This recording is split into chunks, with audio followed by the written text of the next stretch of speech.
Hi, let us discuss the solution of this problem.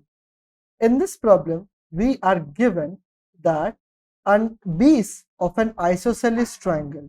So this is the base of the isosceles triangle. In isosceles triangle, two sides are seen, okay, and one side is different, and it is right angled.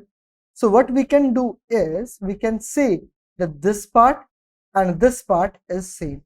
So we are given that B is the length of this part, then B would also be the length of this part, that is height itself.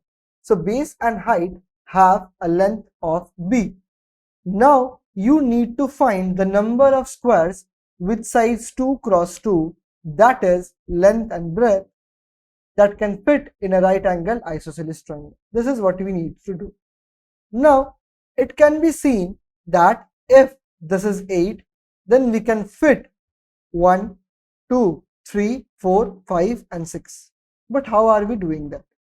So we can see that at first what we are doing is we have no triangles to fit in. Then at the next part, after traversing a distance of 2, so see very carefully at this point.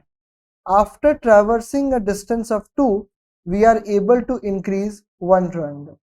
Again, after traversing a distance of 2, we can now able to increase two triangles. Again, after traversing a distance of 2, we can go till 3 triangles. So we can say that after traversal of 2, number of squares in the triangle would increase by 2 at each point. And if you have the sum of this, that is 1, that is 2, and that is 3. If you have the sum of all these 3, then you would have the answer in all together.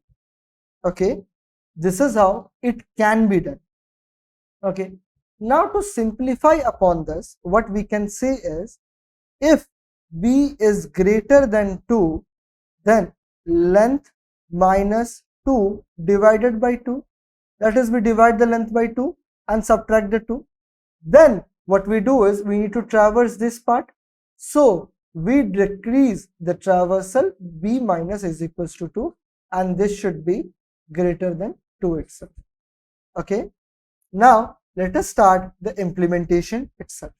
Okay, as first let us do is let us convert the uppercase B to lowercase b and then start the implementation. So we would implement the answer with 0, that is we would write here the count of squares that we can fit in. Now we would use a while loop. We can do this recursively too. If B is greater than 2, what we would do is answer plus equals to the B minus 2 divided by 2.